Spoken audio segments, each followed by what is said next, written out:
Hi, this is Rev Ed with today's Back Porch Devotional from Genesis chapter 45, verses 9 through 15. And Joseph said, "Hurry and go up to my father and say to him, 'Thus says your son Joseph, God has made me Lord of all Egypt. Come down to me, do not tarry. You shall dwell in the land of Goshen, and you shall be near me, you and your children and your children's children, and your flocks and your herds and all that you have. There I will provide for you, for there are yet 5 years of famine to come, so that you and your household and all that you have do not come to poverty. And now your eyes see, and the eyes of my brother Benjamin see, that it is my mouth that speaks to you. You must tell my father of all my honor in Egypt, and of all that you have seen. Hurry and bring my father down here.' Then he fell upon his brother Benjamin's neck and wept, and Benjamin wept upon his neck. And he kissed all his brothers and wept upon them. And after that, his brothers talked with him." This is just a beautiful picture of the reunion of Joseph with his brothers. They have been stunned to learn that this man that they've been buying grain from, the Lord of all Egypt, is none other than their brother, whom they sold into slavery more than 20 years before. And they are scarcely able to take it in. And now Joseph tells them that they need to go bring his father back. Bring everything that they have, because there's still 5 years of famine left, and they need to be preserved. And he has already told them that this was all according to God's plan to preserve this family down in Egypt. And their selling him into slavery was actually something that God allowed to happen in order for his greater purpose to be fulfilled.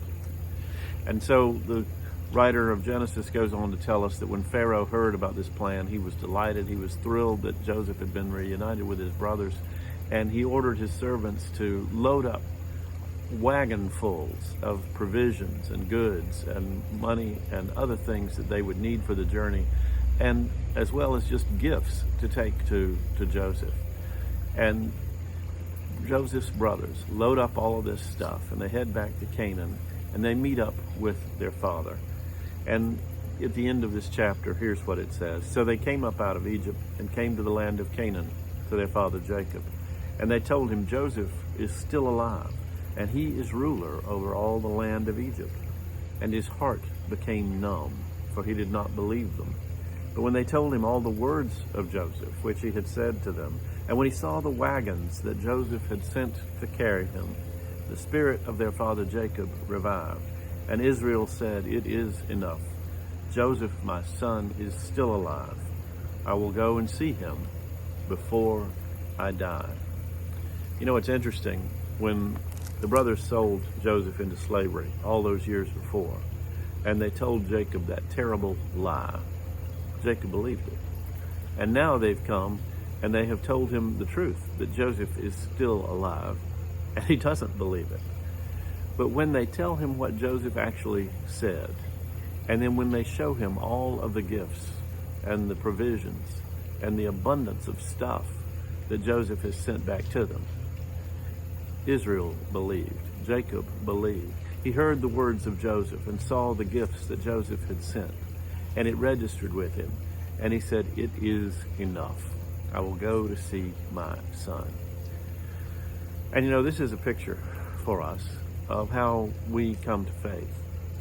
Other people that we might know might have faith and might tell us about Jesus, might tell us about his word. We might even attend worship services or read the Bible, and somehow it just doesn't register. It is only when we truly hear the Lord speaking to us directly. It is only when we recognize his voice, and it is only when we recognize everything that he has done for us that we begin that beautiful relationship with the Lord himself. Jesus said in John chapter 10, beginning at the 27th verse, he said, "My sheep hear my voice, and I know them and they follow me.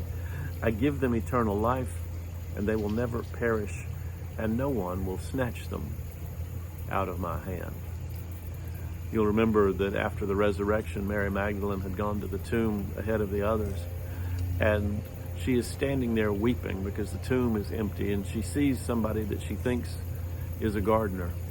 And she says, "Tell me where you have taken him." What is going on? And of course it's Jesus. And he turns around and he calls her by name, Mary. And in that moment, she recognized Jesus. She heard his voice. It is only when we ourselves actually hear the voice of Jesus speaking to us through his word, and when we recognize the incredible blessings that he has poured out upon us because of his great love for us, that is when faith is triggered, and that is when we grow into the peace and the joy that belong to those who belong to Jesus Christ. We are very often like Jacob, believing lies and refusing to believe the truth. But when we hear the voice of Jesus himself, we are aware ourselves that we are his sheep, and he is our shepherd, and he will provide for us all the days of our lives. Listen for his voice this day. Study his word. Pray that you would be open to what he's got to say to you, and be grateful, ever grateful, for the many, many blessings that the Lord has showered upon you in your life. God's blessings be upon you this day.